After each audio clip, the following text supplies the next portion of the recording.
Paracatu Rural apresenta Histórias de Sucesso. Apresentação Francis de Oliveira. Olá pessoal, bem-vindo ao Paracatu Rural. O seu Paracatu Rural de hoje está em Unai, Minas Gerais. Nós estamos no Museu Histórico Maria Torres Gonçalves, em Unai, Minas Gerais, e eu convido você a conhecer. Para quem está acompanhando em vídeo, nós estamos num cenário muito bonito aqui, com coisas de roça, um fogão de lenha, tá muito bonito.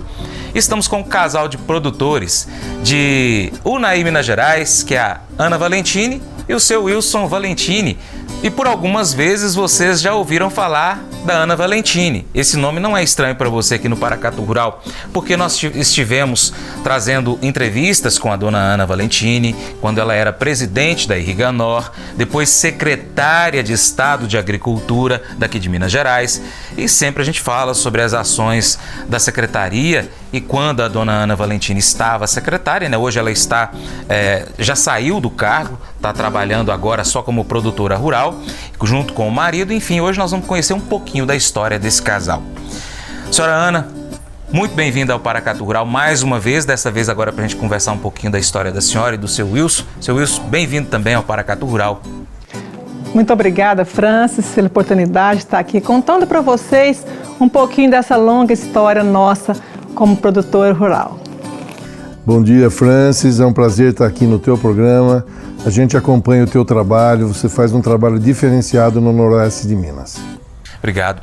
Como é que começou a história de vocês como produtores rurais? Bom, eu desde menino gostava de roça, mas não tinha a roça na minha ascendência. Os meus avós, tanto o italiano e o outro que também era filho de italiano, sempre mexeram com mecânica, sempre foram mecânicos, fizeram indústria, produziam inclusive roda de carroça. O meu nono Ludovico colocava aro de ferro em roda de carroça de madeira. Foi o primeiro trabalho que ele fez no Brasil. E eu tinha essa coisa desde menino, que eu ia no sítio, nas pequenas fazendas dos meus amigos. Sempre gostei muito. Nós somos 8 irmãos e o único que gostava era eu. Então parece que era uma coisa meio do destino mesmo, gostar de lavoura. E fui fazer faculdade de engenharia agronômica, trabalhei algum tempo, e quando eu conheci a Ana, eu percebi como se fosse uma coisa meio até divina, que ela também gostava de produção, de fazenda e tudo isso.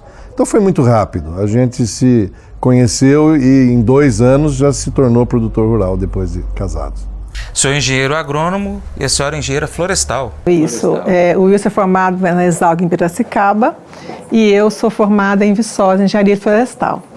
Nós dois trabalhávamos na Copener, lá na Bahia, bem longe, e sonhava muito em ter essa terra. Então a gente fazia uma conta que se a gente economizasse o salário dele inteiro, que era maior que o meu, mais experiente, que em 10 anos economizando a gente ia conseguir comprar 25 hectares de terra com irrigação, que era o nosso sonho, que a gente entendia que era muito difícil produzir sem irrigação, porque o seu fator fica no clima, né? E a gente colocava todos os custos, os insumos, e tinha esse sonho, que a gente ia economizar 10 anos para poder conseguir comprar a nossa tão sonhada terra para produzir. E diferentemente do Wilson, que foi criado na cidade, em Piracicaba, eu fui criada na roça. Eu sou de Capitólio e meus pais moravam na fazenda, morei na fazenda até os 13 anos de idade. Então, isso foi uma diferencial quando a gente veio, porque eu tinha memória das coisas da roça, do fogão a lenha, coisa que ele da cidade não tinha. Mas a paixão... Foi imediata. Que bom. O senhor é de que cidade? Eu sou nascido em Piracicaba e quando eu me formei sempre fui trabalhar fora, né? Sim. E acelerando um pouquinho a conversa, como é que a gente chegou a ser produtor rural? A família da Ana é uma família muito unida e até eu aprendi que Minas Gerais, as pessoas prezam e amam os primos, mesmo distantes, 3º, 4º grau. E nós estávamos numa festa da família uma vez e o Faé, que eu vou falar para os pessoal de Paracatu, muita gente conheceu ele participou no Entre Ribeiros, faleceu recentemente, é compadre nosso. E numa das festas da família, ela falou, aquele primo meu é colono. E a gente morava na Bahia. Falei, mas como colono? Aí que a gente foi entender o que era o Prodecer, e o Faé mostrou o caminho das pedras para a gente chegar nisso. Dessa festa até a gente se tornar, demorou 1 ano e 9 meses, mais ou menos. Mas foi um caminho que a gente trilhou com muita determinação. Não sabia se ia conseguir, mas graças a Deus as coisas, os astros se alinharam e deu certo. Nós nos tornamos produtores rurais em setembro de 1987. Em 87. E que região que foi essa propriedade? Então, tinha um projeto novo sendo montado em Unai, Bonfinópolis.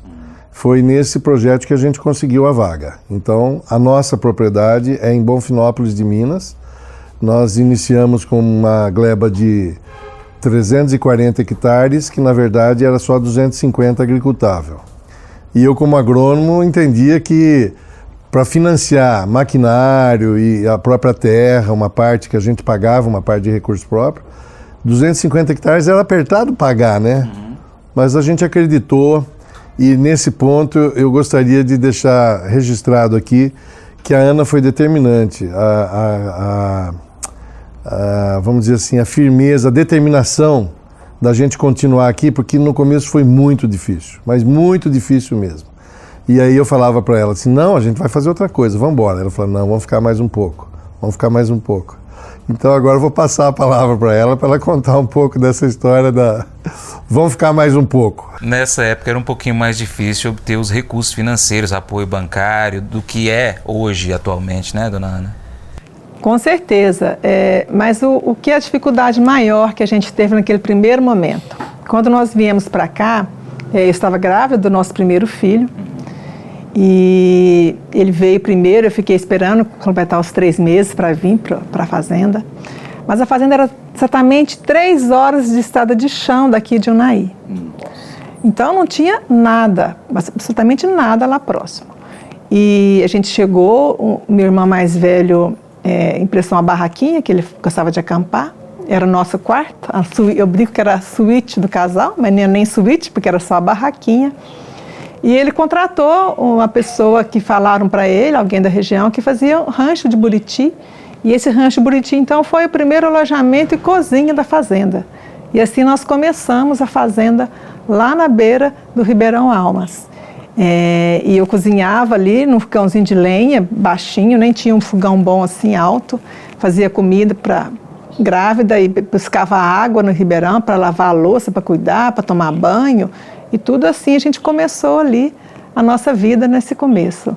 Eu me lembro bem dos meus pais virem visitar a gente um dia nesse acampamento, e da minha mãe sair de lá chorando, que não se conformava que a filha dela, que tinha estudado tanto, sido a primeira aluna da turma, estava ali naquela condição, grávida, na beira de um ribeirão, começando a vida. Então, eram tempos muito difíceis e foi preciso muita determinação para a gente não desistir. Porque muitas famílias desistiram. Nós chegamos no nosso projeto de colonização, o PCBOM, Projeto de Colonização Bonfinópolis, foram 50 famílias. No primeiro ano chegaram, acho que 38, depois chegaram mais 12. Mas dessas 50, muitos desistiram pelo caminho, porque não era fácil. Essas 3 horas de estrada de chão. Então, meu pai, quando chegou, falava, mas como assim? Se você precisar de um parafuso que quebrar, você vai ter que andar 3 horas para você chegar na cidade, para você comprar um parafuso. E depois, rápido assim, lá no município, na cidade de Natalândia, foi colocado um telefone público e da Telebrasília. Então a gente andava aí até Natalândia, naquele tempo eram 40 quilômetros, tudo estrada de chão, e eu podia uma vez por semana ligar para casa para minha mãe. Então esse foi o começo nosso lá na fazenda. O projeto ele financiou também os maquinários, o custeio do primeiro ano, mas no primeiro ano a gente não tinha a tecnologia agrícola que tem hoje, e as produtividades eram muito pequenas, e quando colhia não dava para pagar o custeio, não dava para pagar a parcela, era uma dificuldade muito grande aí nesse começo. E já começou com pivô ou não? Não começou com pivô. O primeiro pivô foi comprado em 1993. Isso. É isso? 6 anos mais ou menos depois. E nesse meio tempo a gente tinha conseguido comprar uma gleba de terra próxima lá, do outro lado do Ribeirão, e essa gleba a gente plantou 2 lavouras. No primeiro ano, foi uma seca, não colheu quase nada. No segundo ano, ficou 60 dias chovendo e não colheu quase nada. Aí nós desistimos dessa fazenda, vendemos, e com esse recurso a gente comprou o primeiro pivô. Porque era muito difícil, você plantava, esforçava e tudo e não conseguia colher. E aí a gente conseguiu então comprar esse primeiro pivô. E depois, no ano seguinte, comprou o segundo. E aí foi só essa nossa área irrigada até hoje. Mas se quiser falar um pouquinho, Wilson, das questões das variedades, da produtividade. Nós vamos fazer o seguinte, eu vou chamar o intervalo, depois do intervalo o senhor conta o que é que estava produzindo lá, antes e depois do pivô, tá bom, gente? Sai daí não, é rapidinho. Mas eu vou dizer uma coisa pra você, viu?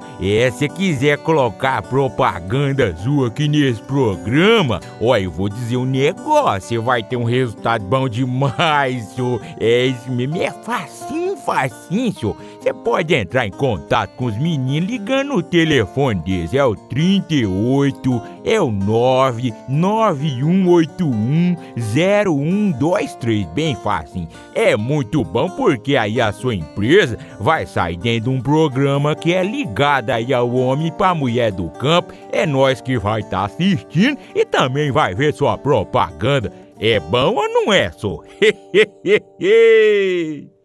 Ensinar você a continuar recebendo as informações pelo nosso canal youtube.com/Paracatu Rural. Se você recebeu o nosso link no seu WhatsApp, você vai clicar nessas letrinhas em azul aqui no finalzinho, que é o link do vídeo. Automaticamente seu aplicativo YouTube vai abrir no vídeo que você vai estar assistindo.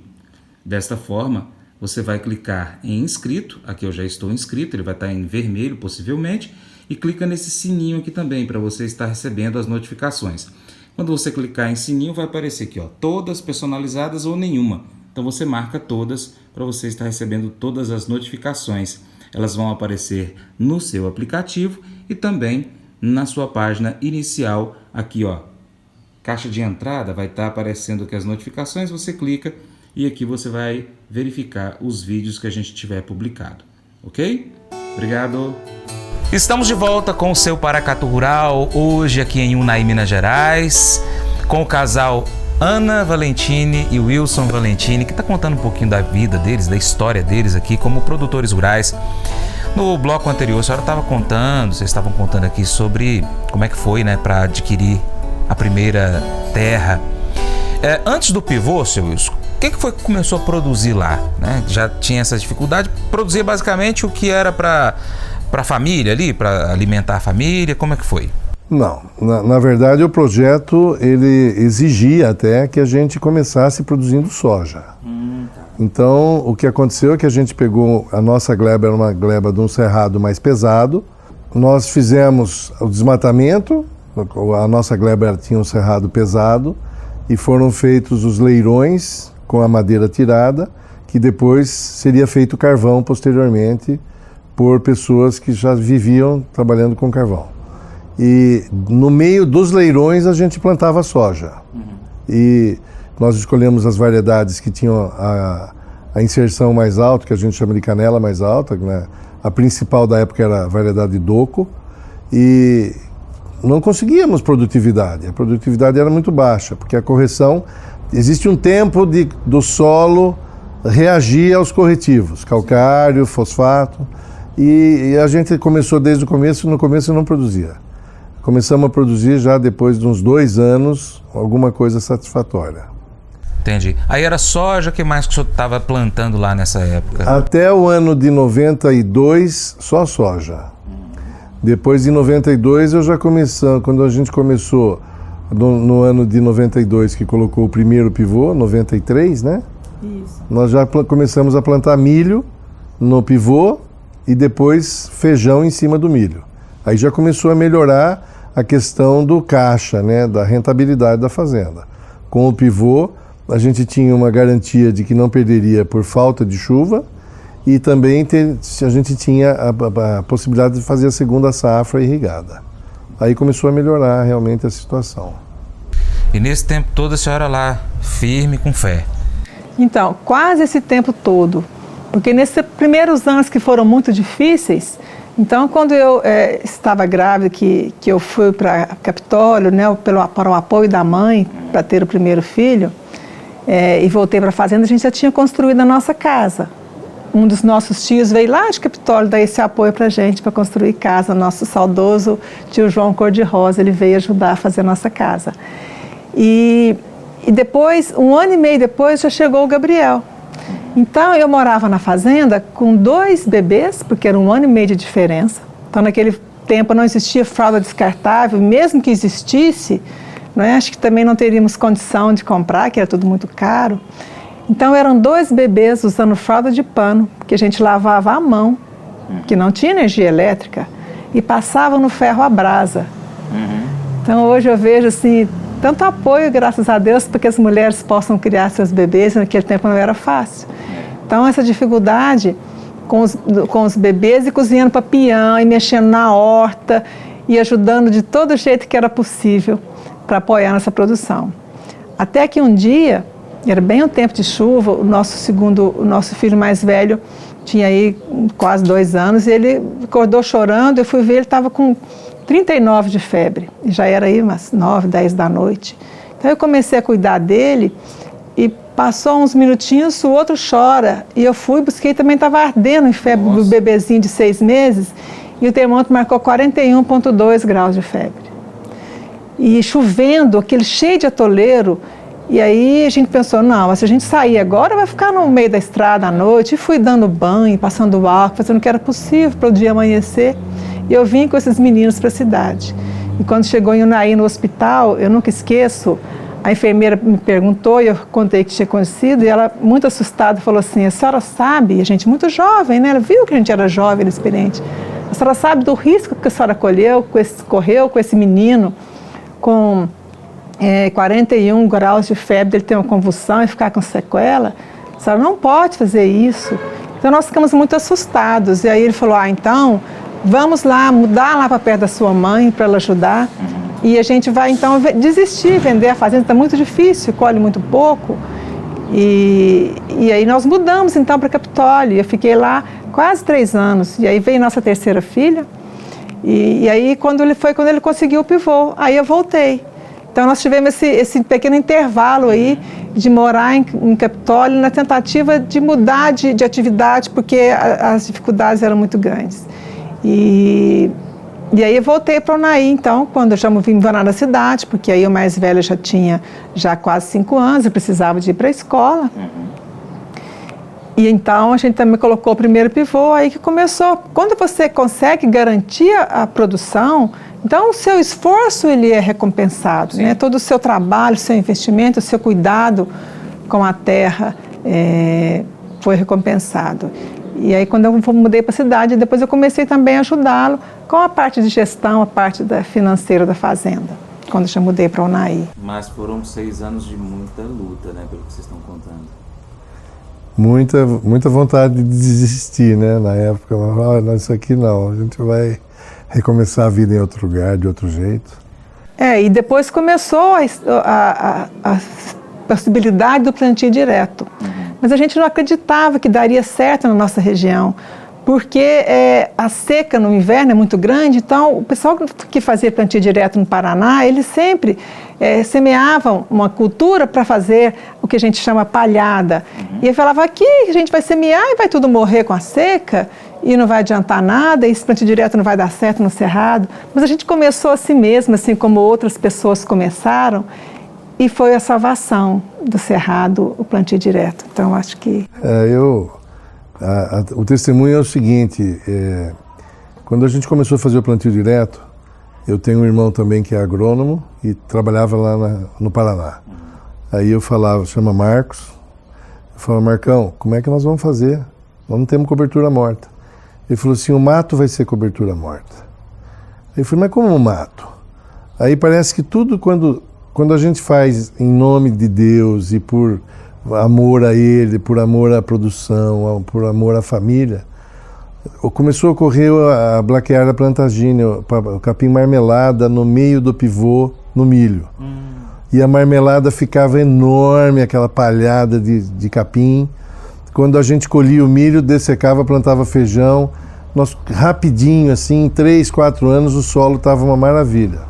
Quando a gente pegou esse solo no Cerrado, ele tinha em torno de 1,6, 1,8 de matéria orgânica.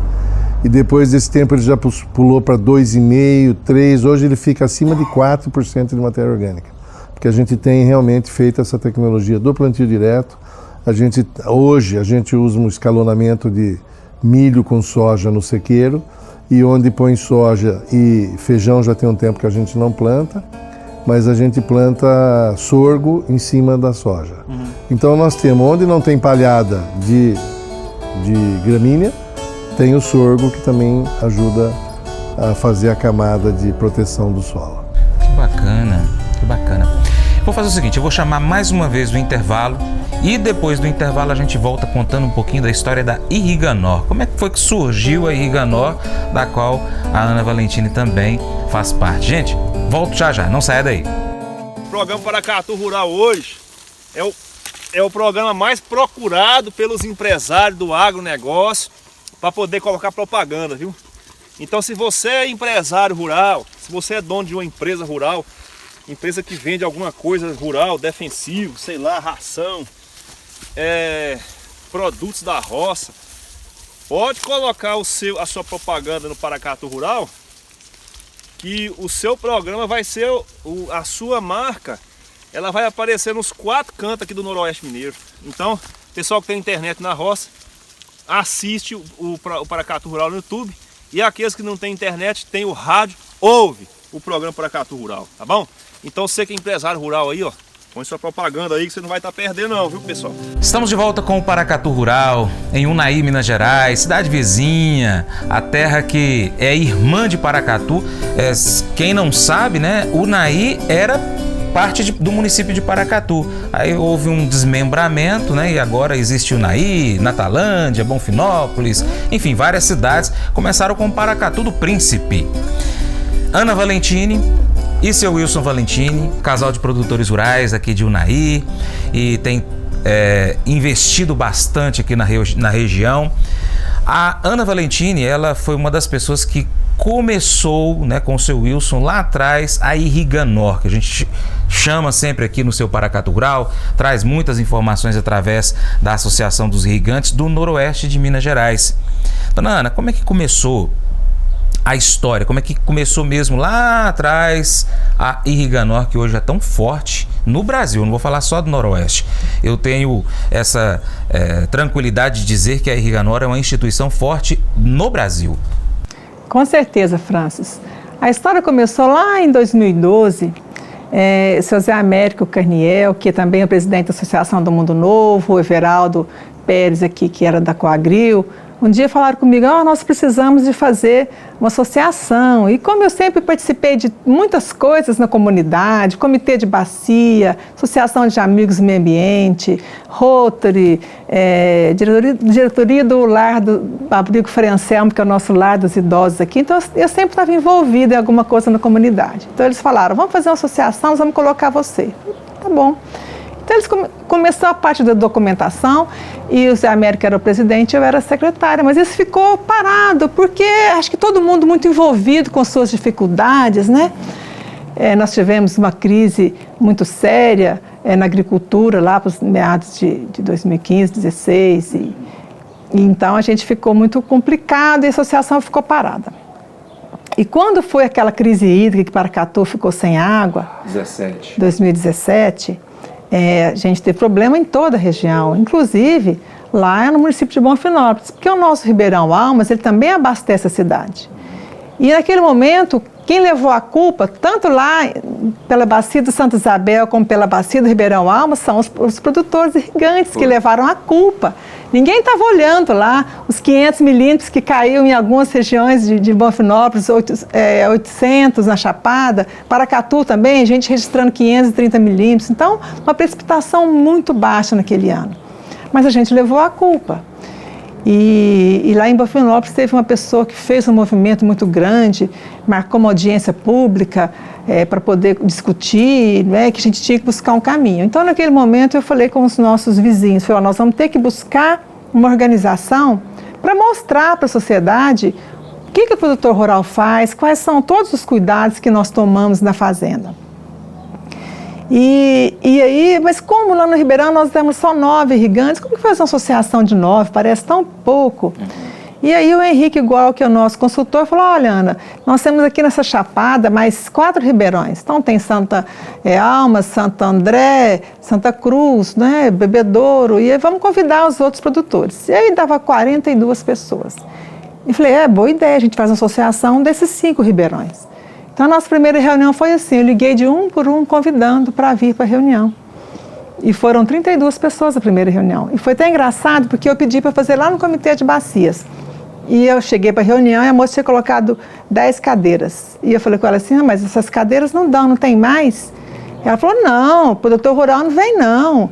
O seu Zé está cansado de marcar reunião aqui e não vem ninguém. Eu falei, mas tem mais cadeira? Ela falou, tem. Eu falei, não, mas eu quero mais. Aí buscamos as cadeiras, deixamos encostada assim, empilhada, e foram 32 pessoas. E ela assustou, porque ela nunca tinha visto uma reunião com 32 produtores.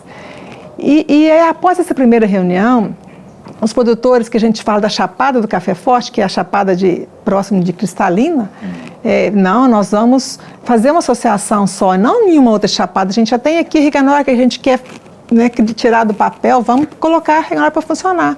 E ao mesmo tempo o pessoal de Paracatu ficou sabendo. Então na nossa segunda reunião, nós já convidamos a dona Rovena Petrol e Luiz Noronha, e eles vieram lá do Entre Ribeiros e para poder participar com a gente dessa segunda reunião. Então nós vamos criar uma associação, então vamos, né, colocar essa associação para funcionar, mas como que é uma associação? Como que a gente vai trazer as pessoas? Porque se eu ligar para o produtor e falar, vem aqui ajudar na associação, contribuir, a pessoa nem aparece na reunião, porque é difícil, né? A pessoa tem uma reação, falar mais uma coisa e tudo. Eu falei, não, mas a situação é muito séria, nós vamos então chamar as pessoas. E vamos perguntar para quem já fez como que foi a sua região. Então nós já tínhamos aqui em Cristalina a Irrigo, que é a Associação dos Irrigantes de Goiás, lá no oeste da Bahia, a IBA, Associação dos Irrigantes da Bahia, e no município no estado de São Paulo, no município de Paranapanema, a Associação das PIP, dos produtores do Vale do Paranapanema, que é da cooperativa de holandeses de lá, que nós tínhamos esse conhecimento.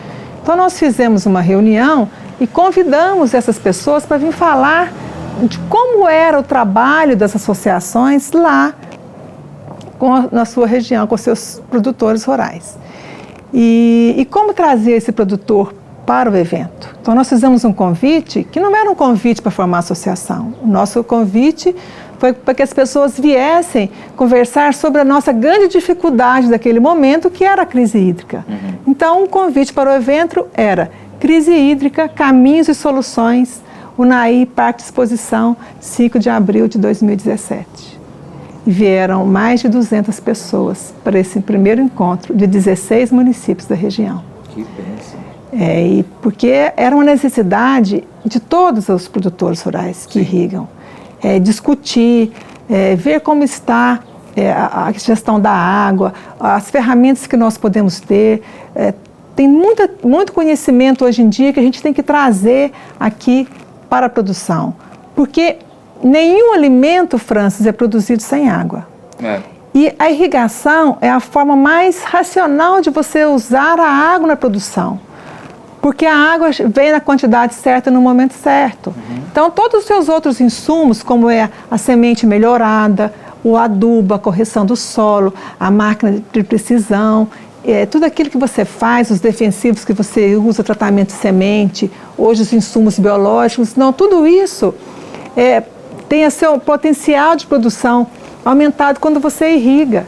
Então, com a irrigação, você consegue fazer com que todos os outros fatores da produção se expressam na sua plenitude. Então, por isso que muita gente acha que a irrigação gasta água. Não, a irrigação não gasta água, porque a água passa pela planta e volta para a atmosfera, volta para os lençóis. E não é verdade que a irrigação gasta água. Que a irrigação realmente gasta de água é só os 14% aqui no caso dos grãos, né? Só 14% da água que vai no grão que realmente fica, que é usado e que acaba sendo consumido ou por animais ou pelo ser humano, então não fica nada na produção. As pessoas precisam entender que tem um ciclo da água. E aí a Riganor então começou assim. Quando as outras associações vieram e falaram de todo o trabalho que elas faziam em suas regiões, ele encantou todo mundo. E aí as pessoas perceberam que precisavam sim de participar e assim a associação cresceu. E em 3 meses, Francis, nós tínhamos 330 associados de 16 municípios da região noroeste. E como diz o Wilson, quando a gente se coloca a serviço e tem fé em Deus, parece que todas as coisas ajudam, né? É uma associação que começou com a intenção de ajudar mesmo a região a se desenvolver de uma forma sustentável. E veio a dona Rovena, então, ser a vice-presidente, e foi minha sorte, porque quando eu deixei a associação, ela pôde continuar o trabalho até com muito mais competência do que eu, que tem ajudado muito a associação, que hoje já tem 550 associados e 17 municípios, e isso não é fácil. Você organizar essa governança e trazer os produtores para fazer um trabalho em comum. Porque eu falo que a gestão ambiental, ela nunca pode ser feita só na sua propriedade. A gestão ambiental, principalmente do recurso hídrico, ela tem que ser ampliada para aquela subbacia onde você está inserido. Então, se o seu vizinho é bonzinho, se é feio, se é agradável, isso não vem ao caso. O que o produtor rural precisa fazer é sentar com as pessoas que estão naquela mesma subbacia e analisar o que precisa ser feito para que ela seja revitalizada, para que ela consiga produzir e armazenar mais água para garantir a produção de alimentos que a cada dia mais vai ser necessária. E a nossa região tem uma condição de aumentar muito essa produção e atender aí a tudo que a sociedade espera da nossa região, do nosso estado, do nosso país. É verdade. E assim, o trabalho que a Riganor começou lá atrás, né, essa união e buscando, veio de um problema que era a questão hídrica e logo também buscou recursos que pudessem auxiliar para identificar onde é que estavam os problemas, que aí veio o que a gente já conhece, já está bem falado aqui, que é o ZAP, Zoneamento Ambiental e Produtivo. Chegou numa ótima hora, na verdade ele já existia, né, dona Ana? Isso, o ZAP, que é o Zoneamento Ambiental e Produtivo, porque eu, como engenheira florestal, sempre atuei muito na área ambiental. Inclusive, meu primeiro trabalho enquanto profissional foi um estágio lá no Amazonas, em Manaus, na WWF, um projeto Dinâmica Biológica de Fragmentos Florestais. Eu sempre me interessei muito por essa área. E como produtora rural, eu tinha uma angústia com essa sustentabilidade na produção. Eu tinha essa sede de buscar esse conhecimento. Em 2017, eu fui na Secretaria de Agricultura. Quando estava bem começando a Riganor, eu acho que nem sei se já tinha começado, e conheci essa ferramenta. Agora acho que eu achei um caminho para que o produtor rural possa, na sua subbacia, caminhar buscando essa sustentabilidade na produção de alimentos que é tão necessária. Que bom, maravilha. Vou fazer o seguinte, eu vou chamar novamente o intervalo, a gente vai tomar uma aguinha rapidinho aqui e aí você vai ficar sabendo mais um pouco da vida desse casal produtores rurais aqui, a senhora Ana e seu Wilson Valentini. É já, não saia daí. Mas eu vou dizer uma coisa pra você, viu? Se quiser colocar propaganda sua aqui nesse programa, eu vou dizer um negócio, você vai ter um resultado bom demais, senhor. Isso mesmo, é facinho, senhor. Você pode entrar em contato com os meninos ligando o telefone deles, é o 38, é o 991810123, bem fácil. É muito bom porque aí a sua empresa vai sair dentro de um programa que é ligado aí ao homem para a mulher do campo. É nós que vai estar assistindo e também vai ver sua propaganda. É bom ou não é, só?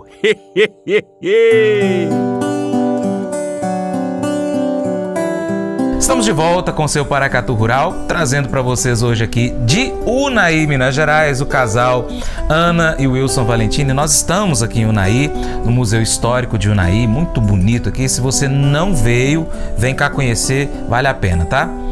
Bom, Nós estávamos falando anteriormente, né, um pouco mais no início do programa, sobre quando vocês adquiriram pivô e começaram a diversificar um pouco mais a produção.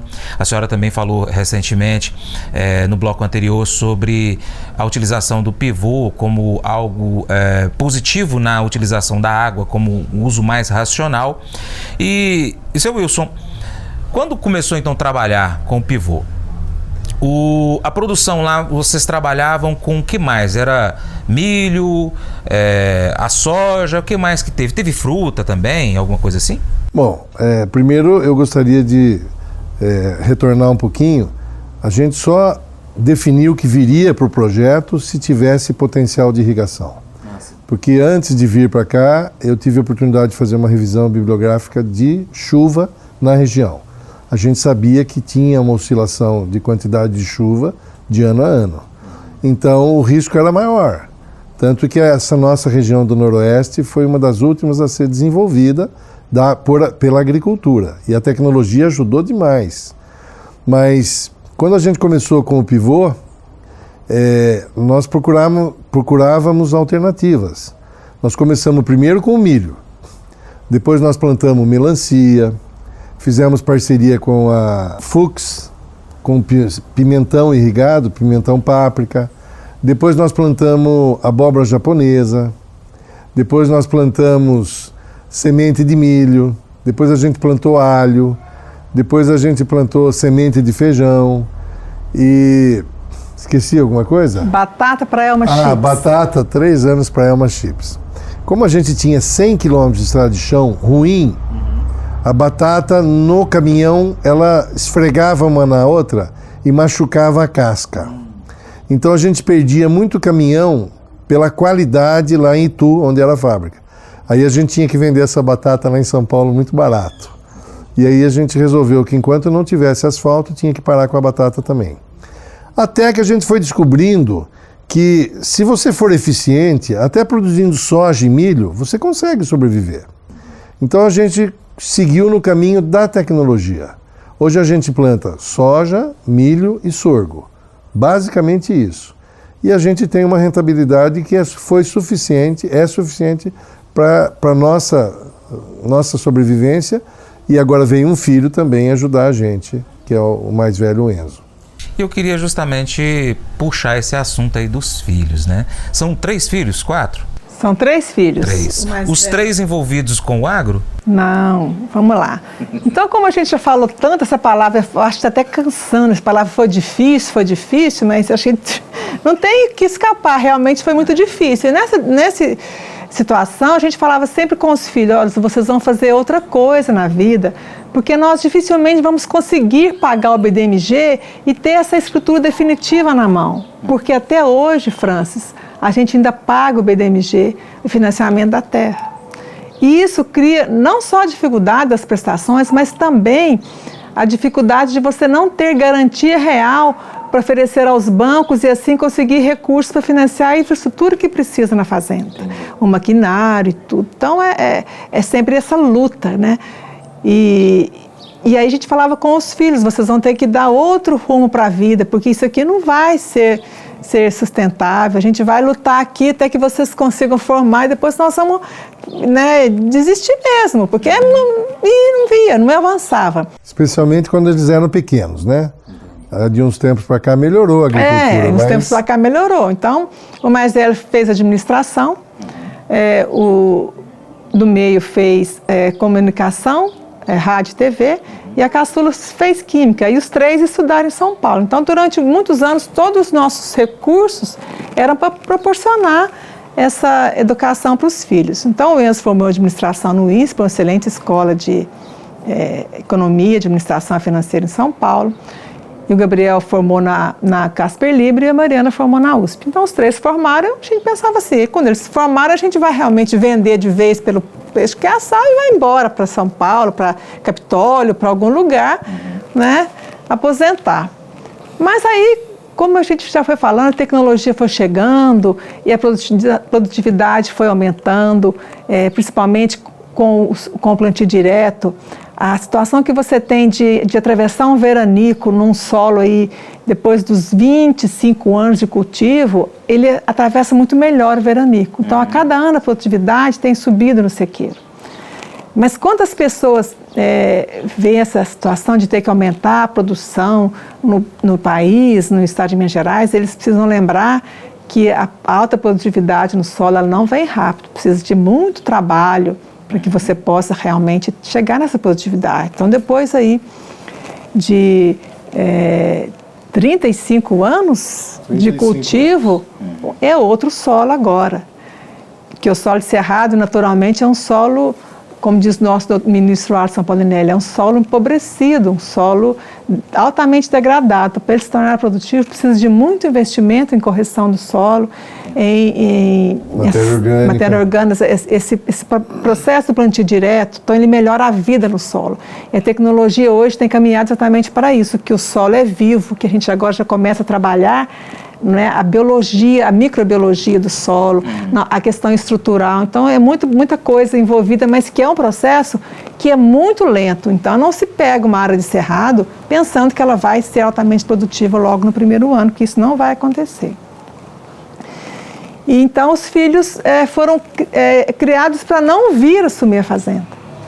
Tanto que o mais velho, coincidentemente, em 2018, a gente teve uma colheita muito difícil, produziu muito, graças a Deus, mas a gente não tinha armazém, agora que nós estamos construindo. Então, você imagina você trazer toda a soja, o caminhão dá 100 quilômetros para trazer para a fila da cooperativa.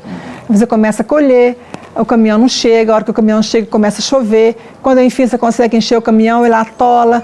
Então tombaram 2 caminhões carregados de soja na estrada, e foi muita dificuldade. A gente já não tão jovem mais, e falamos com o nosso filho, com o Enzo, se ele viesse, porque senão a gente ia realmente vender a fazenda e desistir. Aí ele resolveu vir experimentar.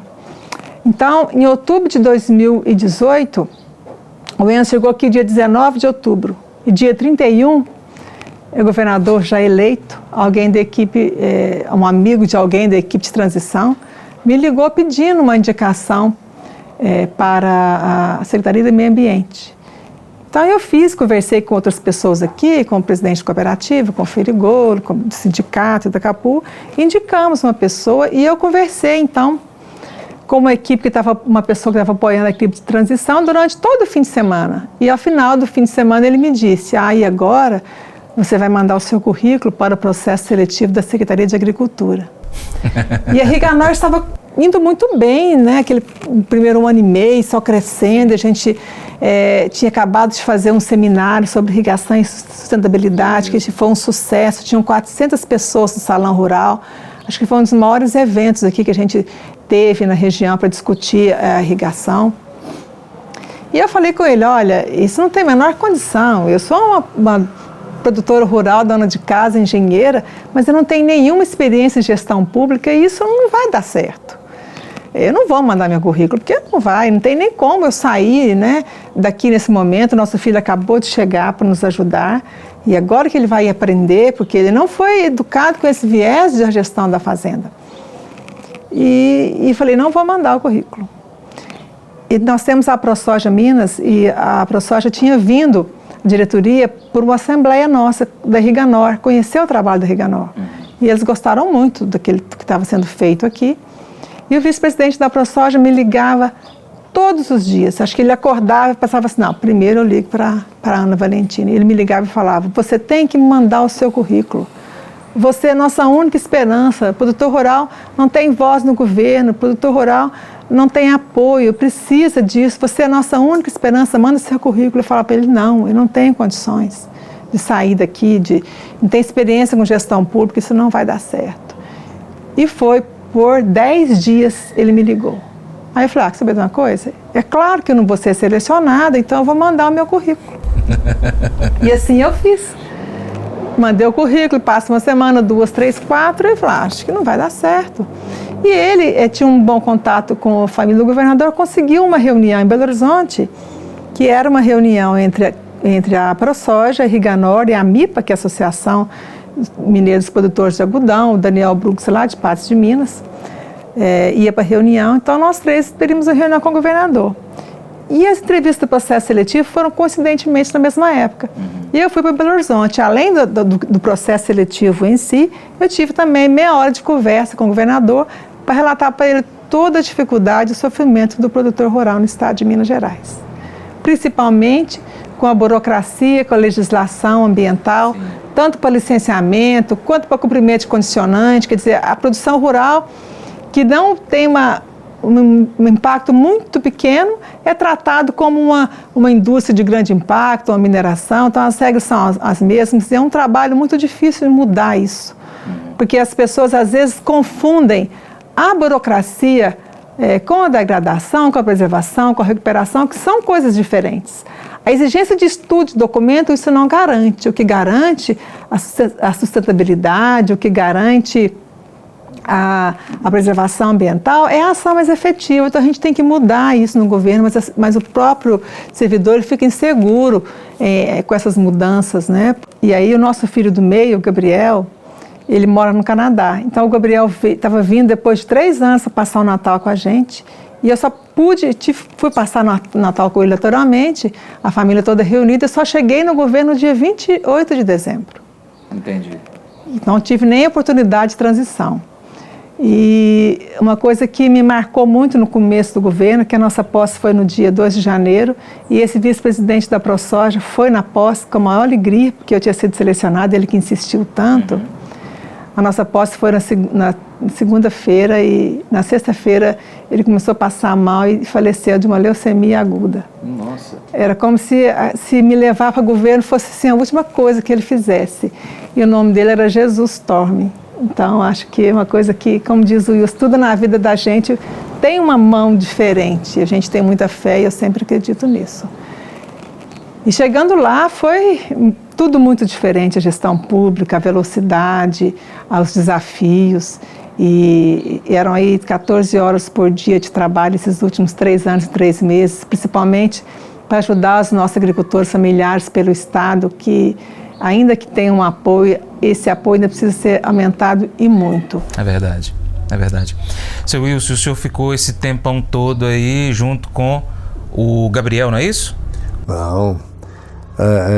Ela esqueceu de contar que quem ferrou ela para ir fui eu também. O senhor ficou insistindo, então Eu insisti muito porque eu sabia que seria uma experiência para ela, uma experiência fantástica, como realmente foi.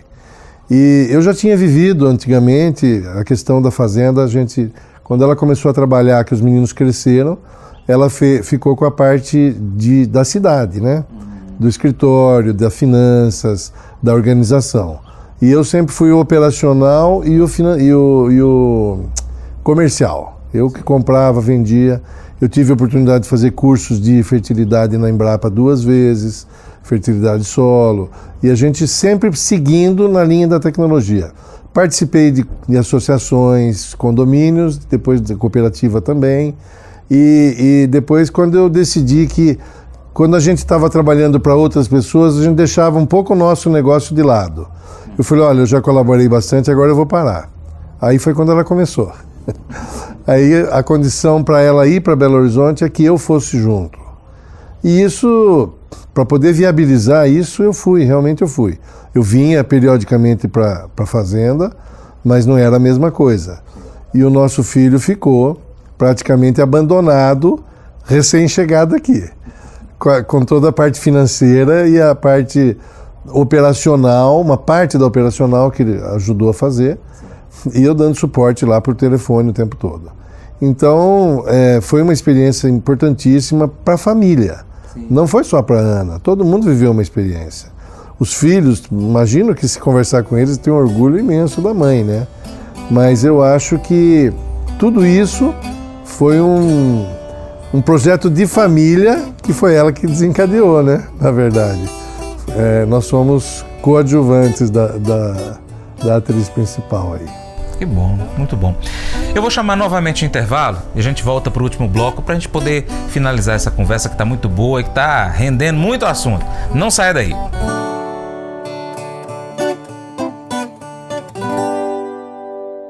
O programa Paracatu Rural hoje é o é o programa mais procurado pelos empresários do agronegócio para poder colocar propaganda, viu?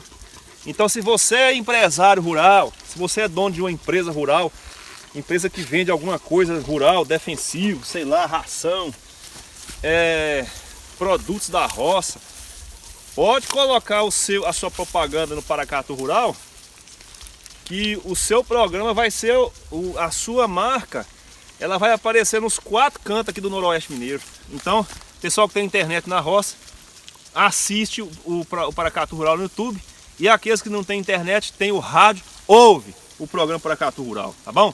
Então você que é empresário rural aí, ó, põe sua propaganda aí que você não vai estar perdendo não, viu, pessoal? Estamos de volta com o Paracatu Rural, esse casal aqui em Unai, Minas Gerais. Nós estamos gravando aqui em Unai, no Museu Histórico de Unai, e é o casal Ana Valentini, Wilson Valentini. A Ana, ex-secretária de Agricultura do Estado de Minas Gerais, seu Wilson, produtores rurais. Contaram bastante da vida, a gente foi lá, voltou cá, mas eu quero falar um pouquinho mais da família, né? A senhora já falou que veio um dos filhos para poder cuidar enquanto a senhora estava secretária, mas tem 2 que estão morando fora do Brasil, não é isso? O do meio mora no Canadá. Sim. E a caçula mora em Bauru, São Paulo. Ela é formada em Química e trabalha numa indústria de madeiras, de processamento de madeira. E eles têm vontade de voltar à origem, como foram nascidos e criados na fazenda? Acredito eu que, assim como eu que não fui, gosto demais de fazenda, eles devem gostar mais ainda.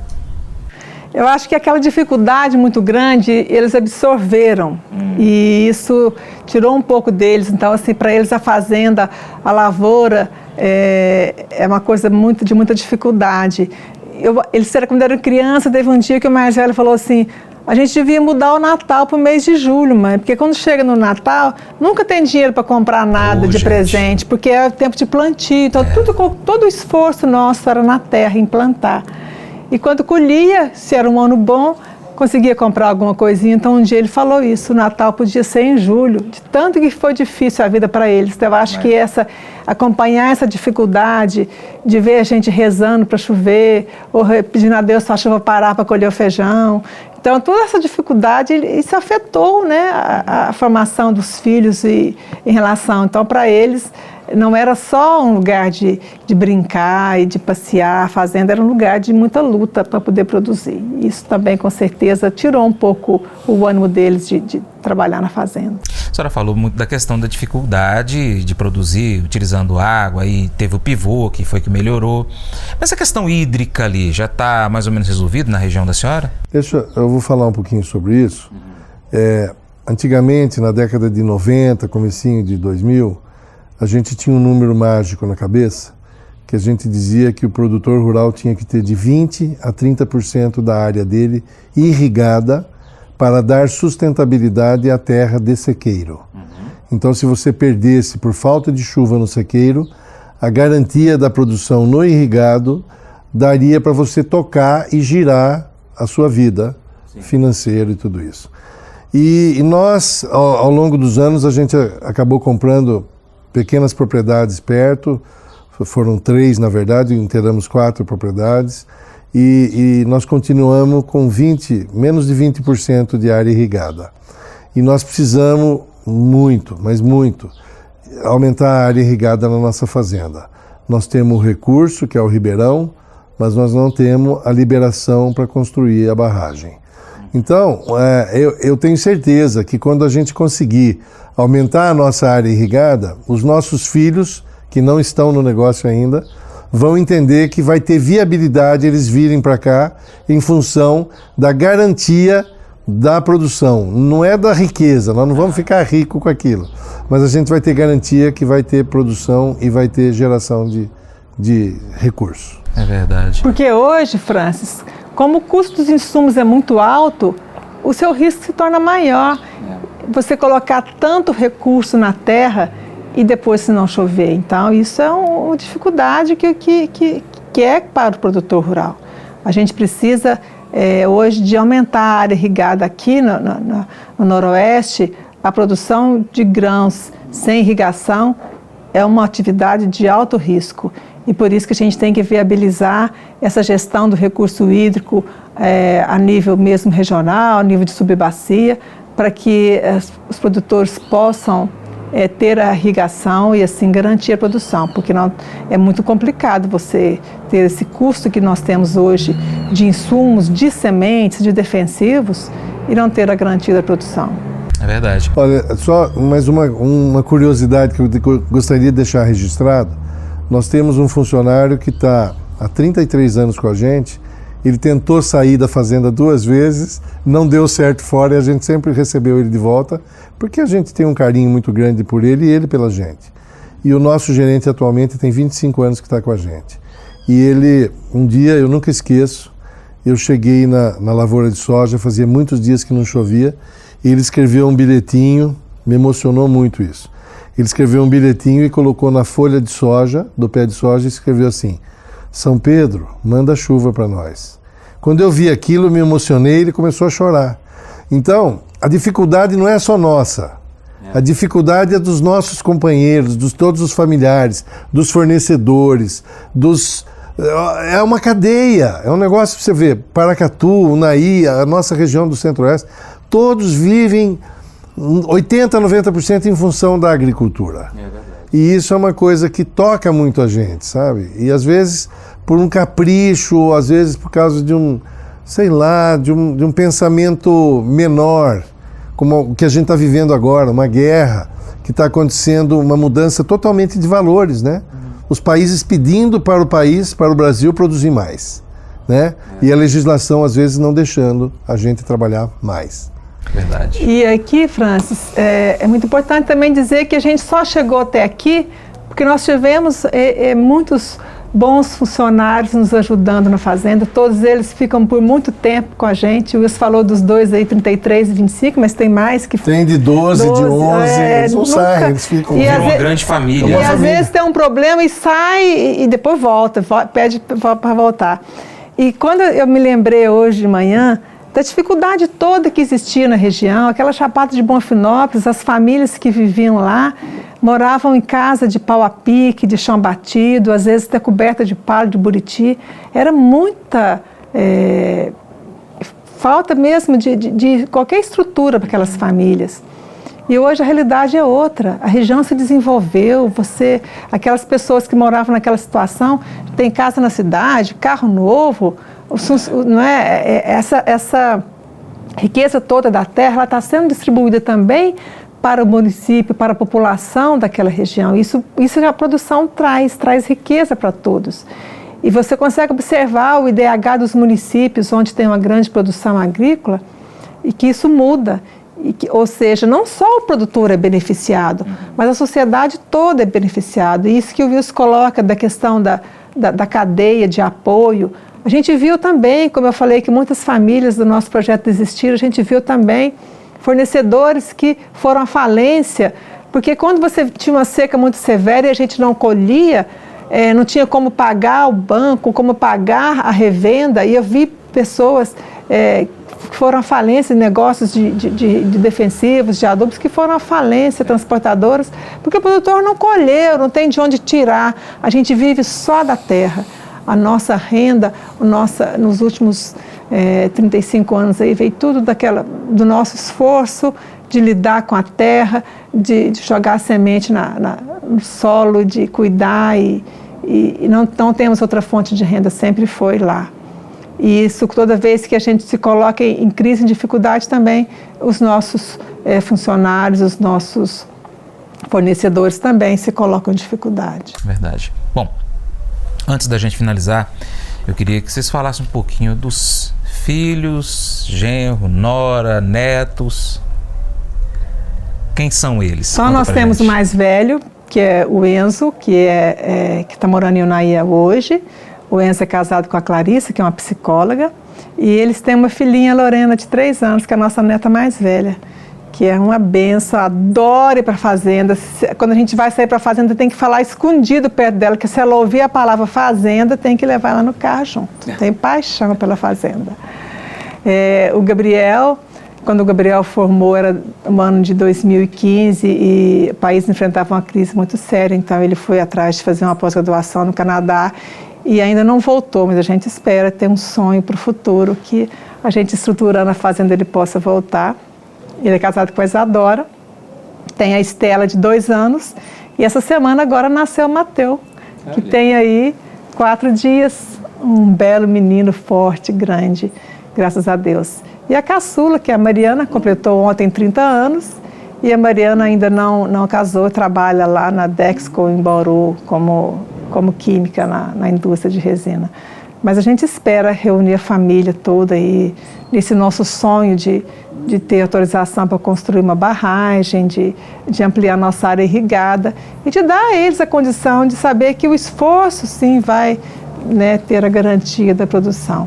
É o nosso sonho de reunir toda a família aqui, né, em Unai, em Bonfinópolis, aqui no noroeste de Minas, para que eles possam criar nossos netos nessa região tão abençoada que nos acolheu, que eu espero aí que eles enfrentem dificuldades, claro que vão enfrentar, mas diferentes das nossas. Eu acho que o país também mudou muito nesses 30 anos e a luta deles agora vai ser, o desafio vai ser outro.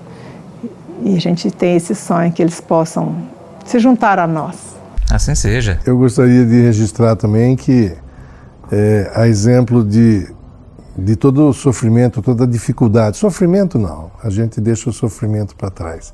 As dificuldades que a gente teve foi fortalecer a nossa ligação, a nossa união, a nossa admiração um pelo outro. E gostaria de dizer que, embora na minha família não existam agricultores na ascendência, é como se fosse uma missão. Eu tive a oportunidade de fazer MBA em Paracatu com a turma da GV, da Rio Tinto, da Votorantim naquela época, e eu estava pensando, quando vinha para cá hoje, por que eu fui fazer agricultura, né? Então eu acho que, primeiro, dá muito prazer produzir alimento, muito. Quando você começa a colher, você vê aquilo, você põe um grão de soja, colhe 200, 300 grãos de soja multiplicados por um grãozinho. Milho, mais 500, 400, sei lá que tanto. Então, feijão, da mesma forma. É uma coisa que gratifica muito a gente. E a admiração que eu tenho, eu queria registrar aqui uma grande admiração por todos os produtores rurais de Minas Gerais, da nossa região, do Brasil e do mundo. Porque a gente sofre muita injustiça. Às vezes somos taxados de assassinos do meio ambiente. É como se as pessoas tirassem a comida da própria casa. O recado que eu tenho dado às pessoas é esse. Aos grandes críticos da agricultura que a gente faz, agricultura moderna, tecnológica, que eles produzem o alimento deles na casa deles. Aí eles vão ter condição de fazer crítica a partir do momento que eles sobreviverem do próprio alimento. Quando eles dependerem do alimento do produtor rural, eles deviam tirar o chapéu para ele. É verdade, com certeza. E eu quero dizer ainda que nós não chegaríamos até aqui se não fosse a nossa fé. Tanto eu quanto o Wilson somos de família muito religiosa. Eu aqui em Unai tive a dádiva de Deus de ser 3 anos ministro da Eucaristia. E quando a gente chegou aqui, todas essas dificuldades que a gente tinha, ele sempre falava assim, vamos colocar no coração de Jesus que ele vai mostrar o caminho. E a gente, quando eu cheguei, uma coisa que me encantou muito no Noroeste, a presença dos frades carmelitas holandeses. Esses frades, eles são muito importantes aqui na região. Acho que hoje já estão mais envelhecidos, mas isso foi fundamental em Bonfinópolis, Unai, em Paracatu, a presença deles, a valorização que eles tinham pela educação, pela caridade, pela simplicidade. Então, acho que eu me sinto privilegiada por ter vindo para essa região, por ter vindo por essas comunidades que nos acolheram tão bem e pela minha fé em Deus, que acho que isso é fundamental, que no fim de tudo nos dá força, nos fortalece a nossa união e nos dá força para seguir em frente e continuar trabalhando. Amém, amém. Bom, quero agradecer a participação de vocês aqui, ter compartilhado um pouco da história de vocês comigo, com os nossos ouvintes e internautas. Deixo esse espaço para você mandar então um abraço aí para nossos espectadores. Fique à vontade. Eu quero mandar um abraço especial a todos os paracatulinos. É um pessoal que eu tenho muita ligação, muito carinho e uma parte do meu desenvolvimento atual passou lá, né? Quando eu fiz MBA lá em 2004, 2005. Nem lembro mais se é 2004, 2005 ou 2005, 2006.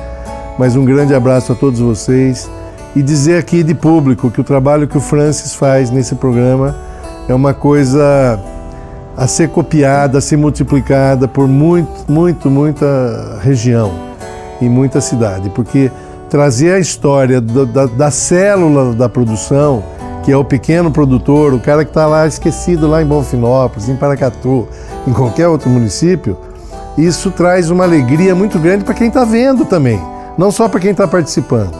Isso é uma coisa que gratifica e traz qualidade de vida pra gente, sabe? Saber que você tá fazendo uma parte da história e que outros produtores também estão fazendo, cada um no seu lugarzinho, cada um no seu quadradinho. Um grande abraço a todos os produtores que tiverem acesso e tiverem conhecimento desse trabalho aí. Muito obrigado. Então, eu também quero agradecer a oportunidade e deixar meu abraço aqui a todos os produtores, não só do Noroeste, mas de Minas Gerais, do Brasil, que a vida do produtor não é fácil, mas colher é muito gratificante. E, de uma forma especial, aqui um abraço para as mulheres do agro, as mulheres que lidam no campo, as mulheres que apoiam seus esposos na lida da propriedade rural, que divide essa dificuldade toda. E dizer que sim, que vocês podem sim ajudar cada vez mais na produção, nas organizações, nas cooperativas, nas empresas, associações. E eu fui a primeira mulher em 130 anos de Secretaria de Agricultura a assumir o cargo. Então eu cheguei e todos vocês podem chegar aonde vocês quiserem. Então confiem que isso está mudando, essa realidade está mudando. Nós vamos aqui estar prontos para os desafios que a vida nos pedir, sempre com muita fé em Deus. Obrigado mais uma vez a você que nos acompanha pelo rádio, pela internet. Muito obrigado. Deus abençoe a vocês e até o próximo encontro. Tchau, tchau.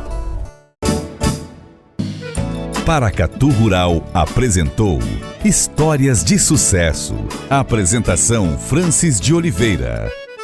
Todos os domingos, às 6 horas da manhã, pela Rádio Boa Vista FM. E a partir das 9 horas da manhã, nas redes sociais do Paracatu Rural.